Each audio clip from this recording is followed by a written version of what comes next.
Sarah and Vinnie on Alice at 97.3. Welcome back, Chris. Welcome back, me. And before we get to the big movie reviews, I want to mention one film. I don't know when it's coming out, but it's called Queen and Slim. And this movie is so good. It's so good that I not only think it's going to get nominated for Best Picture, I think it might actually win Best Picture. It's that well done. It's the retelling of Outlaws on the Run. It has a real modern twist. But it's just shot so well, and the acting is so good. Who stars in it? So, you know the guy from Get Out? Yeah. Him? Daniel Kaluuya. Yeah, Daniel Kaluuya. Yep. And then the woman... Kaluuya, yeah. The woman, her name is Jodie Turner-Smith. I don't know her at all. But you know who else is in it? Flea! Oh. And when he shows up, I leaned over to my friend. I go, oh my God, that's Flea from the Red Hot Chili Peppers. She goes, oh, I thought he looked familiar. So it's really Was he dressed only in a sock? Yeah. Sure wasn't Will Ferrell on a bad day? Frank the Tank? Anyway, this film feels timeless. It's one of those films that you just lose yourself in. I'm going to give it a perfect 5 Persian rugs. Oh, boy. Queen and Slim. Yeah. All right, everyone. Here's your review of Frozen 2. This film stars Kristen Bell and Idina. Sing it, Chris. Let it go. All right. Adele Dazeem. Yes. All right. So in this film, we learn why Elsa was born with magic powers. Will her magic powers now be enough to save the kingdom and the world? Oh, God, the whole thing? Chris. She's really powerful. Everyone is wondering, is Frozen 2 as good as Frozen 1? Not quite. But it's still a really good movie. It's far it's inferior. Yeah. Far inferior. Far? Oh, my God. I mean, Vinny, how many times did you see Frozen 1? I've seen that movie at least 100 times. Okay, you might get through this one like 2 or 3 times at the most. I would not. I would bet that he's going to see it a lot more than that, even if it were as bad as you think it is. One of the things about this film is that they didn't follow it up immediately, and so it really has... I swear we've watched... It's a fallback. Yeah. You get, Friday night, well, let's watch something. There's Frozen again. Frozen. It's like... Yeah, we got to let it go again. Nothing's come in its place to give you... This is fine. I'm going to probably be glad to see Frozen 2 another 100 times. It's just going to be so but the new. first one. New songs. Are there any memorable songs in this film? So there's a medley where they reach back and do Let It Go, a little bit of Let It Go. So that's memorable. That was most memorable. Just to remind you why you liked it in the first place. They're solid songs, though, but none of them are super What about the memorable Into like the that. Unknown one, though? That seems pretty awesome. Good. Yeah, it's good. good, But it's but not it's memorable. Like You don't- obsessively memorable. It's not going to be an earworm for So quite you some hum time. Let It Go all the time is what I'm hearing. Absolutely. It's like always sort of... Anybody with kids is, in this, like... Hooman said you wouldn't stop singing it during the movie. That's true. That's true. So, have you thought about this film since we left? Like, has this movie come to mind at all? Have you thought about this movie even 1 minute since we left? Yes. I mean, but not often. So that's a no. In part because we saw the other movie after this one. But, That's true. We saw 2 movies in one day. Actually, Oh. I saw 3 movies. Oh, boy. Yeah, he went to the Mandalorian late. Yeah. So All Well, right. he Well, loves movies. to sum it all up, let me just say this. I was honestly bored the entire time I watched this film. It's a really bad follow-up to part 1. I remember being so excited when Dumb and Dumber 2 came out, and I was so disappointed. This is like that. It's like that moment where it's like a follow-up to like a really good movie, and you're like, oh man, they just phoned it in. And the songs just aren't good. I'm going to give it 1 Persian rug. wow. So Jeff Daniels as Anna next time is Yes. what we're looking So at. hold on, let me ask you a question. Well, maybe you don't know. Kids like crummy stuff. Yeah. It doesn't have to be good for kids to doesn't- like it. Maybe your standard's too high. You have to put yourself in a kid's spot. Did you ever see Aladdin 2? Where the parrot was the star? No. No. That movie, I went with a bunch of kids to see, and they were like, wow, that was not good. That was Oh. like, even Yeah, go ahead and pop in Aladdin 2 this weekend. No. Not on that And you'll see. recommendation. Like, All right, All right, what does touche. Chris think about it? Chris has kids who are watching this. Yeah, so I mean, from a kid perspective, I'll give it 4 crowns. But Oh from my an adult perspective, probably 2. Oh. But look, So the it really songs, isn't the as songs good. are solid, but nothing like "Let It Go." All right, everyone, here's your too review bad. of A Beautiful Day in the Neighborhood. Oh, This is Tom Hanks. Tom Hanks and a guy named Matthew Rhys. He's an Irish actor. Chris was singing this a lot, too. Neighborhood. Hello, neighbor. Beautiful day for a neighbor. So, Mine. Matthew's on the TV show The Americans, and he's also going to be the new Perry Mason. Oh. So this film is the true story of Mr. Rogers and his relationship with a jaded magazine writer named Tom Junod. And after how a few encounters with, Mr. Rogers, this guy, Tom Junod, becomes a transformed human. He, learns empathy and he overcomes being cynical. Chris, did you like this film? I hated this movie. Oh, I thought it was terrible. It was. I'm surprised to hear that. It was all about Tom Junod and not so much about Mr. Rogers. Oh. And no! That just, So Tom Hanks is wonderful, and the overall presentation of the Rogers universe is nice.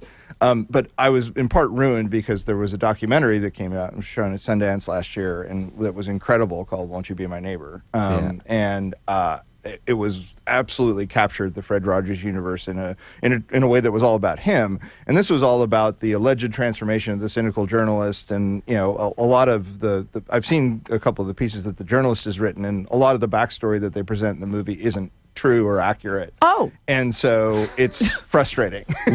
what did you think of the guy, this Matthew Rhys guy? How did he do playing opposite Tom Hanks? I think he did great. This was a story and writing problem, not an acting problem. This guy is probably going to get nominated for Best Actor, and Tom Hanks is probably going to get nominated for Best Supporting Actor. I think the latter is true. What about the first guy? I thought he was fine, but I just there were so many fundamental flaws in the story. I disagree with everything Chris is saying, just for the record. It's funny to hear this, though. I really thought this was a movie about Mr. Rogers. No, it's about the transformation. It is about Mr. Rogers. It's supposed to be about Mr. Rogers transforming this guy, and you're supposed to see it in the reflection. I kind of see what they did as a narrative device, but it just didn't work for me. It completely worked for me, and this is how Mr. Rogers was. He would take all this time one-on-one with people after being the superstar, and I don't know, I thought it really captured his character. Do you think this film showed Mr. Rogers, his ability to connect with people? Absolutely. Did you like that? I love that part of it, and I think that Tom Hanks did a wonderful job. And one last question.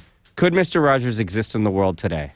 I think that I asked my daughter about Mr. Rogers, and she didn't know who he was. How old And is your daughter? She's 9. Okay. And that was a bit of a surprise to me. But I think he could exist, but I think that you have to positively, try to present the Fred Rogers view of the world, and we've gotten away from that in a really big way. And that's one of the reasons that I think this movie will be well received, despite not being that great. But the documentary, please, everybody see the documentary, because it's wonderful. And it's just an understanding of a view of the world that is inclusive and meaningful and loving. And this guy is a saint, and we need more people like him desperately. Yeah. Especially in these troubled times. Do you think Mr. Rogers could exist today, Sarah? I wish he did exist. But he doesn't. I And really I don't know if he could. feel like, even though without even knowing it, he was a huge part of my childhood. We just didn't know what we had. It's just like when you bring up stuff from Sesame Street, and I think, oh man, it really marks a time. And he really was a moral compass in a lot of ways. And the way he treated people on the show, even though he was not trying to hit you over the head with that stuff, he was a good person and was modeling good person behavior. Everything from you take off your shoes when you walk in the front door, to you take care of your fish, to if you have a problem, you've got people around you that you can talk it out with. Yep. Even those puppets that just really did not age well, and they clearly didn't notice. They talk about those. Well, and they come up. They've got King Friday and Daniel Tiger and all the little sort of conversational pieces, and show him doing. So they show Tom Hanks as Fred Rogers doing them, which was fun. And then it gets kind of weird on the puppet thing. They show the puppets all beat up and old. You're Well, exactly right. It's funny because Vinny brought up a picture of the one, and it was one, and they're not good-looking puppets No. either. Like terrible No. puppets. They just got a set of these puppets, and then they used them for 40 years. in Yes. This thing, and they just sat and got dust on them, and their faces actually looks like they had their noses rubbed in poop. They're brown, like on the Lady Elaine. Lady Elaine. Oh. That's the one. And you don't even realize it Creepy until you looking. see it later, and you go, "Oh yeah, those puppets really were pieces of poo." right. But they got the message across. So to answer your question, long way around, we need more voices like that. I think he was a wonderful. Well, the documentary makes clear how Mr. Rogers testifying before Congress sort of saved public television when the Nixon administration was after it, and like it's a definitely see the documentary. And I think a lot of people are going to see this film no matter what, and take the wonderful lessons that Fred Rogers teaches. Do you think the success of the film and the documentary, and the film obviously hasn't come out yet, but Tom Hanks, it's likely to do well. You think the success of that, because right now what we need is something on YouTube that combats the nonsense kid videos that are being done by other kids about, I made slime. Yep. Or I look, watch me unwrap this egg and you'll see what's like. It would be great for someone to launch It that. is pretty amazing what's out there. Yeah, I mean, it would. Trash. It'd be great to see Worthless. that combat some of the nonsense that's out there. Right. Sum it all up.